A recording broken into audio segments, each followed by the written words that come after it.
प्रभु श्री राम और माता सीता युगों युगों के आदर्श। पर जब एक सामान्य व्यक्ति ने कहा राजा राम ने तो ऐसी स्त्री को स्वीकार कर लिया जो रावण के घर रही, तब वो शब्द राम के हृदय में शूल बनकर चुभे। मर्यादा पुरुषोत्तम होने के नाते राम ने सोचा राजा पहले पति बाद में। उन्होंने सीता से कहा, जनक नंदिनी मुझे क्षमा करना, जनता के मन में संदेह है और राजा को अपनी प्रजा के विश्वास की रक्षा करनी होती है। माता सीता मुस्कुराई, आंखों में नमी थी पर चेहरे पे उन्होंने बस इतना कहा, जहाँ स्त्री की पवित्रता पर प्रश्न हो वहाँ राजमहल कैद बन जाते हैं। राम मैं चलती हूँ। और वो वन की ओर चल पड़ी, अकेली, गर्भवती पर मजबूत। गंगा के किनारे जब लक्ष्मण उन्हें छोड़कर लौट गए तो अंधकार में उनके कदम डगमगा रहे थे। तभी दूर से एक तेज आभा दिखाई दी। वो थे महर्षि वाल्मीकि जी। उन्होंने पूछा, देवी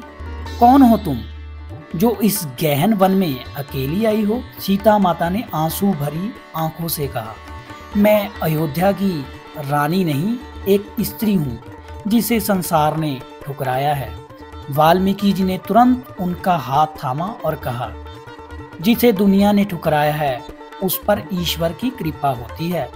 यह आश्रम आपका है माँ, यहाँ किसी का अपमान नहीं होता, यहाँ केवल सत्य बोला जाता है। और उस पल से सीता माता ने वाल्मीकि आश्रम में नया जीवन शुरू किया। कुछ महीने बाद वन में मधुर गंध फैली, आकाश में संगीत गूंजा, धरती जैसे झूम उठी।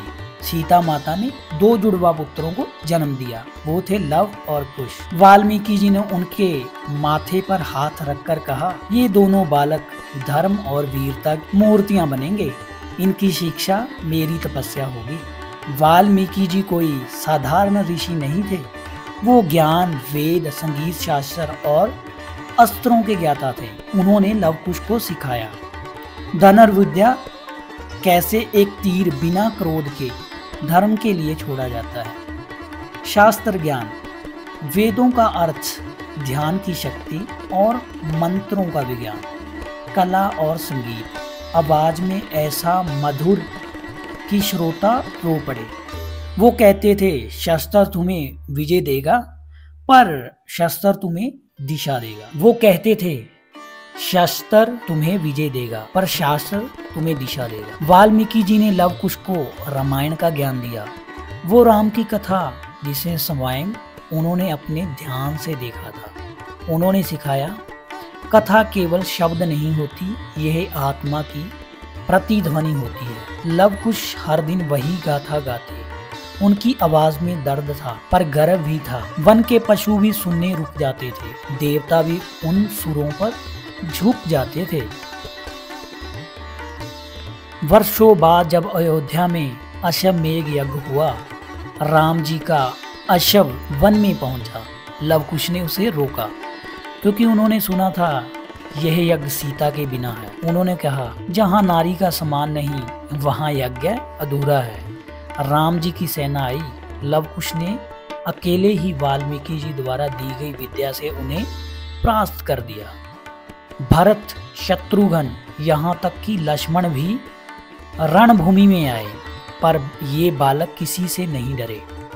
उनके तीर वाल्मीकि जी के ज्ञान से संकल्पित थे, धर्म के लिए, अभिमान के लिए नहीं। वाल्मीकि जी दूर से मुस्कुरा रहे थे क्योंकि उन्होंने जाना था कि जब ज्ञान सच्चा होता तो वह आयु से नहीं, आत्मा से बोलता है। अंतराम स्वयं आए। जब उन्होंने लवकुश को देखा और उनकी वाणी सुनी तो उन्होंने अपने संस्कारों की झलक देखी। वाल्मीकि जी आगे बढ़े और बोले, राम, ये बालक हैं जो सीता के गर्भ से जन्मे हैं और मेरे ज्ञान से पले हैं।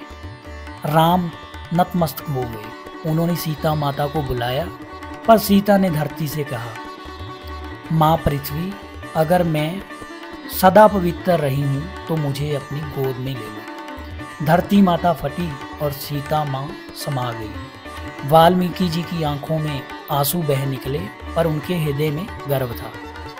वाल्मीकि जी ने अपने शिष्यों से कहा, शक्ति तलवार में नहीं विचार में होती है। सीता ने सब कुछ सहा पर मर्यादा नहीं छोड़ी। लव कुश ने युद्ध जीता पर विनम्रता नहीं छोड़ी। यही है सच्चा ज्ञान जो अहंकार नहीं प्रकाश देता है। वाल्मीकि जी आज भी याद किए जाते हैं क्योंकि उन्होंने हमें सिखाया कि ज्ञान, भक्ति और करुणा तीनों मिलकर ही मनुष्यों को भगवान बनाते हैं।